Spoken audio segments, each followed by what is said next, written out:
I'm going to put out the prior video, but I want to say my friends went around the world from Saudi Arabia to other countries, and they actually were incredible performers. They didn't do anything illegal. Whether my friend from Belize went to sell equipment in Europe, he actually quit because the European firms were bribing the government officials and he was losing the deal. And that was here in Chicago he worked out of. And he sold gym equipment internationally. And bribery is against U.S. law. He didn't convert to bribery. He beat them on the deals, and they would bribe the politician, and he would lose the job, meaning lose the sale, because they bribed him. So he got so frustrated, he quit. Because all these big sales and that fell through because they ended up bribing the politicians. I told him he should have took out, back then, he should have took out full-page ads in the newspaper documenting the situation and tell the public that they were bribing them. But again, does the newspaper have balls? Because again, he quit, but those firms like, oh, it's the mayor. I don't want to put out that the mayor was taking bribes, or it was the alderman. I don't want to put out the alderman was taking bribes. So I don't know if it would have worked. Because if the press is a bunch of fucking pieces of shit who are fucking cowards, then the shit doesn't work. They're just like, oh, I can't publish that information. But here's all the facts. They were taking big-time fucking bribes. I have it all documented. Your people would have been better to take my business. But he lost the competition because they bribed people. And then Walmart, look at what happened to them. They get busted by the U.S. and they bribed, but the whole thing is they put themselves on shaky ground because that goes into corruption. And now they have to deal with politicians, and when they have a legitimate issue,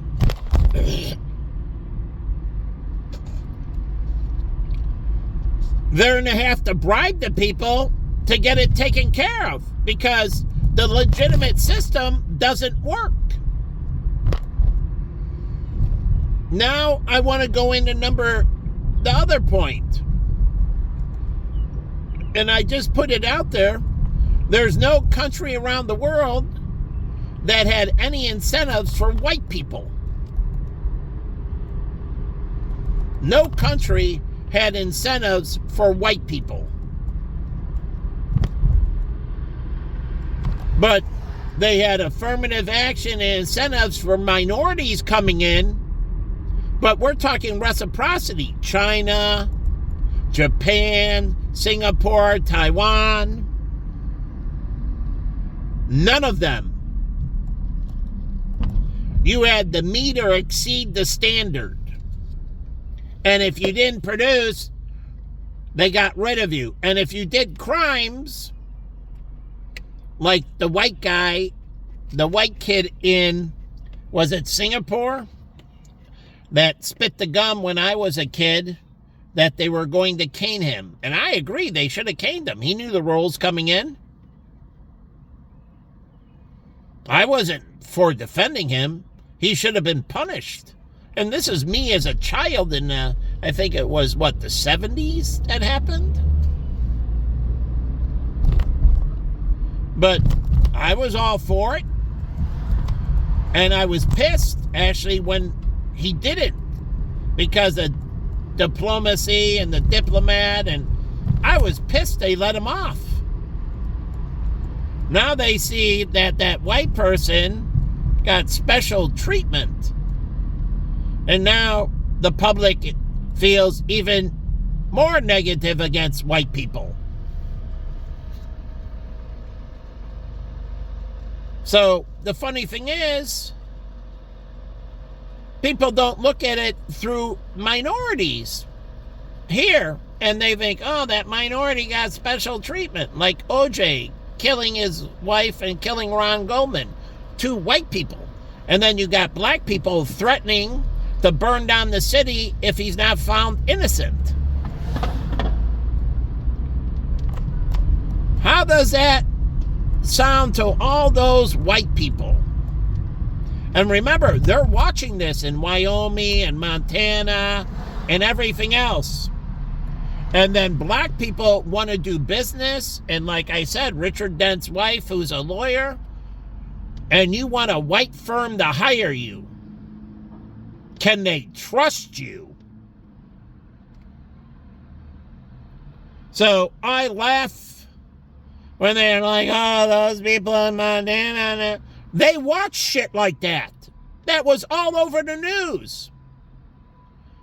And they watched the blood evidence, 99.9, and all the shit literally convicted him. Then they see the civil trial where he's convicted and he has to pay the judgment. And they're like, so black people were going to burn down the city, and then the black juror raises his fist when he leaves. Black power. Look at the picture.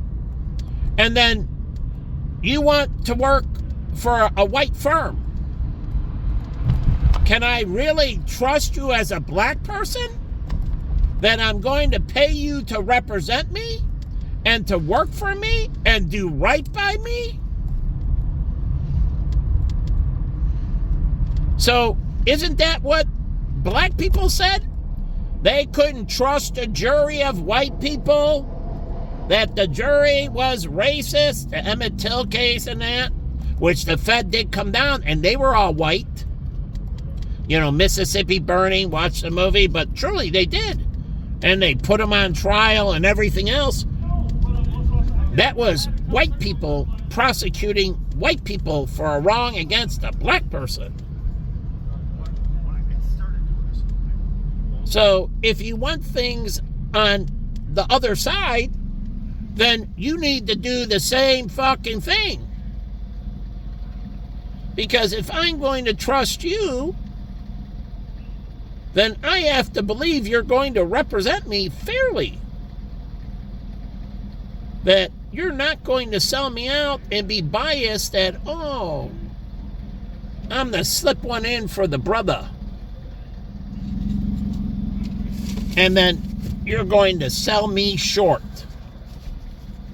Because isn't this what happened to me with all my shit everywhere I worked? They stabbed me in the back.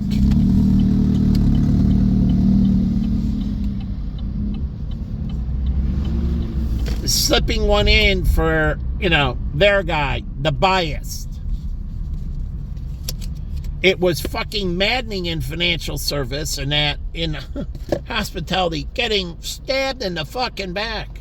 Like Dave & Buster's, where I was almost fired because the barback, he was from Philadelphia and he was part of the corporate team. And that barback was doing whippets from the can. And because he was the homeboy from Philadelphia, he told them it was me. And so they told me they were going to fire me.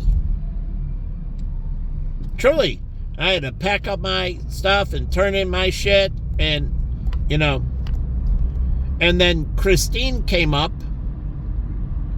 and said, no, it wasn't Mike.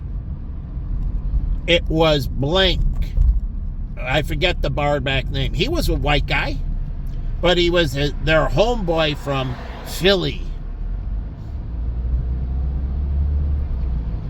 And they apologized. But because he was the homeboy, they believed him. And I was out after all I fucking did. I helped the general manager, the managers out with micros, with all kinds of intellectual properties. Truly, the cover that we started was based on my thing. and many other things to try to help to get up sales. And once they did that and they kept me, but they wrongfully accused me, they did fire him, but that was the last straw. They already wrongfully demoted me because of their homeboy, the fat Hispanic girl with the fat white guy that were part of the corporate team, Taylor and Maria, fat Hispanic girl. They were fucking couldn't move. They were slow as shit. And they didn't like it. But I ran Baja, managed. I did my bartending at Baja, my bar training and all that. Truly with the best of the bartenders. So I had to learn how to bartend, make all kinds of drinks before I became management in Baja. So I was behind bar 5 doing shifts. I had to learn how to make all the different drinks. I had to learn how to bar back, break down the bar, clean the bar, cash out the cash drawers. This is everything because I was just a doorman. And I had to go through months and months of training to learn all these things. Taking out the trash with the porters, all this shit. And we had, I say, the best bartenders in the world. And so I'm at Dave & Buster's. This is after I left Charlie's too, where I was the bar manager. And Rocky worked with me, but I bartended 3 shifts a week. And I could plow them under at my speed. And they didn't like it. That I was superior to them. This is why God said there'll be no mutiny. You can't dethrone me. He doesn't give a fuck what you feel, what the fuck you think. He doesn't give a fuck. So, you can do whatever. You're just pieces of shit that are going to burn.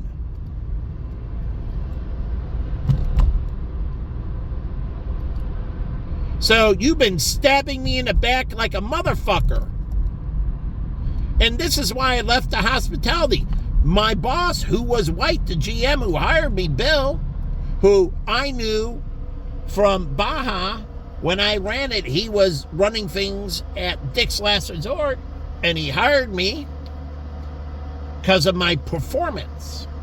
And my performance was incredible. Marty Fossey, Tim Ryan, couldn't believe the numbers. It blew their mind how much I produced. And then I found out that Bill was stealing unbelievable thousands a week. And my numbers would have been even that much better. Charlie didn't know that. My brother John can vouch. He caught Bill stealing. And he told me. That's how I found out. My numbers were even more exceptional. Marty Fossey and Tim Rasmussen and Charlie's brother Joe and all that, and Jack Dolio and Jack McHugh, who McHugh Construction invested, who I used to. My numbers were even unbelievably better. No one ever has come near to my production numbers. They're just unbelievably incredible. But the funny thing is, they didn't know Bill was stealing. Charlie fired him for not implementing a cup count, and I never knew about it. And that was for the bar outside because we used to-go cups.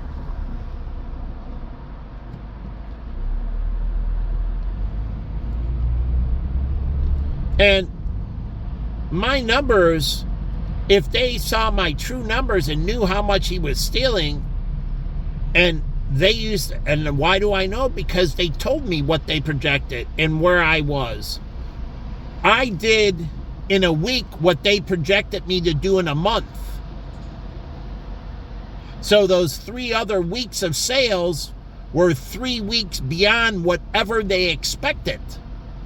And literally, I did more in 2 days than they thought I'd do in a month. And the numbers and costing were even more unbelievably superior.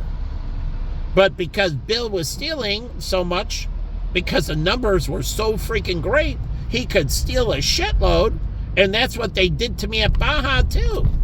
Rico, I found out, was shaving. Mark Weisberg, the GM, was shaving, and this was all supposed to go into my bonus, which made me very vulnerable because Larry Spatz and Siegel, they didn't know.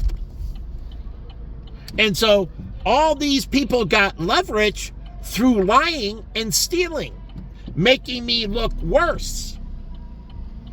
Making me look worse than I was.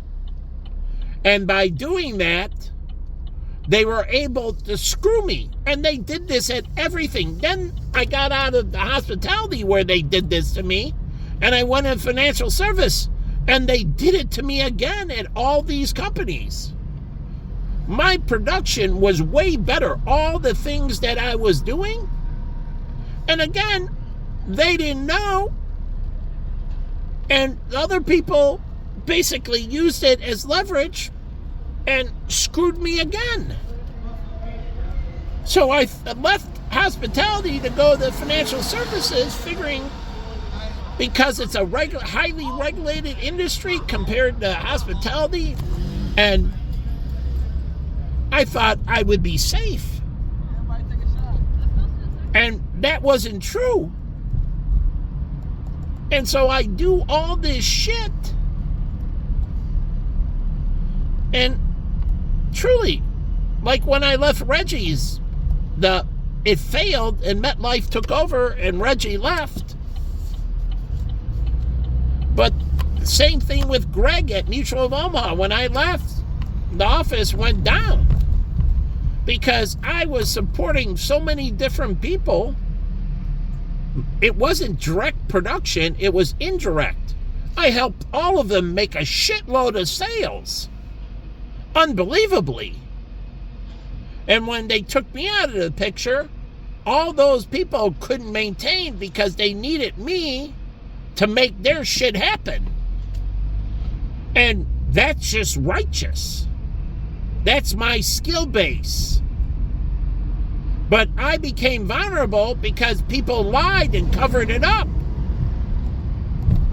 And so God said, and that's the warning in 2016, if you do this to me again, and you make me less than, and you cover my shit up of what I truly do, and hold people above me, and make me look like a fucking piece of shit in comparison, you fucking die. At least I have one person who would stand up for me, who's always stood up for me, who I always counted on, God. Never deceiving me, never lying to me, and being there and saving my fucking ass.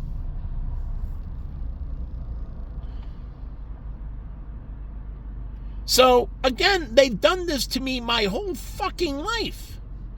Like at Patrick Henry and that, all these other people got honors and everything else.